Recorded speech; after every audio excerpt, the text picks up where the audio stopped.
E aí, pessoal, professores e professoras da Escola Bíblica Promessista, tudo na paz?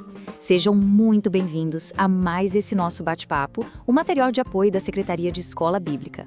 Olha, o tema da nossa lição 7 é Família Mosaico, e ele toca numa realidade que está cada vez mais presente, né, nas nossas igrejas, nas nossas comunidades. Então vamos juntos aqui desvendar as ferramentas e os insights que essa lição traz para a gente abençoar nossa sala de aula.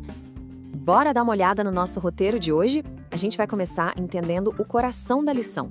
Depois, vamos mergulhar em como a Bíblia retrata as famílias com uma honestidade assim surpreendente. Na sequência, a gente explora a nossa missão como igreja de acolher. Aí, aprendemos como viver isso no dia a dia e, para fechar com chave de ouro, saímos com um desafio bem prático para a semana. Vamos nessa? Beleza, então vamos direto ao ponto, ao coração da lição. A ideia central aqui é que, de um lado, a gente tem a realidade das famílias com todas as suas complexidades e desafios, e do outro, a gente tem a graça soberana de Deus que não se abala com a nossa bagunça. A grande mensagem é essa. Mesmo quando a família foge do que a gente chama de ideal, a promessa de Deus de criar um lugar de pertencimento continua de pé. E o ponto de partida para toda essa conversa é essa promessa poderosíssima do Salmo 68. Esse versículo é tipo a nossa âncora, sabe? Ele ilumina todo o caminho. Ele garante pra gente que o coração de Deus pulsa pelo desejo de formar comunidade, de dar um lar para quem se sente sozinho. É essa verdade que vai segurar toda a nossa lição. E para todo mundo ficar na mesma página, a lição já começa com uma definição bem clara. Família mosaico é essa tapeçaria, né, complexa e bonita, formada por recomeços. E embora o nome seja moderno, a gente vai ver que a realidade que ele descreve é antiga, tá lá nas páginas da Bíblia. E olha, se por acaso alguém ainda acha que esse é um assunto distante, esse número joga a gente na realidade. Já em 2010, 16% dos lares no Brasil eram famílias mosaico. Isso em 2010, imagina hoje. Isso mostra que a gente não está falando de um detalhe, de uma nota de rodapé. É uma realidade que bate na nossa porta, que senta do nosso lado e que com certeza ocupa os bancos da nossa igreja. Agora, vamos abrir a Bíblia.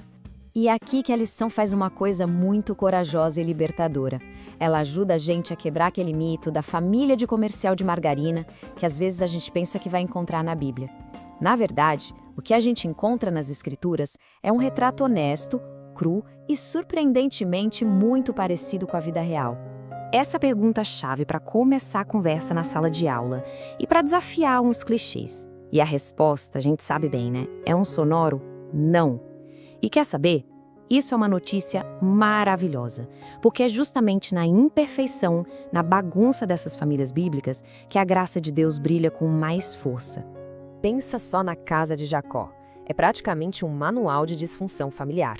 Rivalidade pesada entre as esposas, favoritismo declarado, conflitos que quase acabam em tragédia, um verdadeiro caos. Mas é aqui que está o pulo do gato. Deus não só não desistiu deles, como usou essa confusão toda para tecer o seu grande plano de redenção. Incrível, né? E o que dizer da família de Davi, o homem segundo o coração de Deus? A trama é ainda mais densa: traição, violência, tragédias de cortar o coração. E no meio desse turbilhão, a graça de Deus explode de uma forma totalmente inesperada. De uma união que nasceu do pecado, Deus levanta Salomão. Que lição poderosa de que os nossos erros não conseguem botar um ponto final nos planos de Deus. E tudo isso nos leva direto para a primeira pergunta da lição. Ela nos desafia a olhar para essas histórias não como simples relatos, mas como um palco onde a graça de Deus está atuando.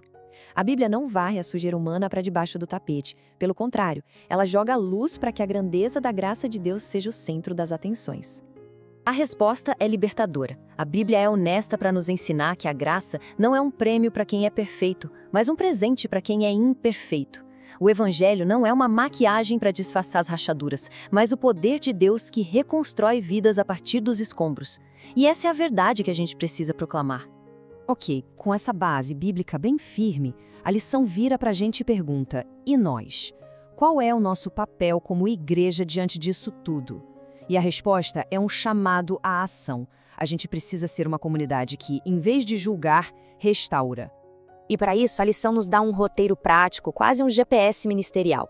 Nossa missão se divide em 4 ações essenciais: acolher com a empatia de Cristo, ensinar com equilíbrio entre verdade e amor, discipular caminhando junto e, claro, sustentar tudo isso com oração constante. É um plano de ação bem completo. A segunda pergunta da lição nos faz parar no primeiro passo, o acolhimento.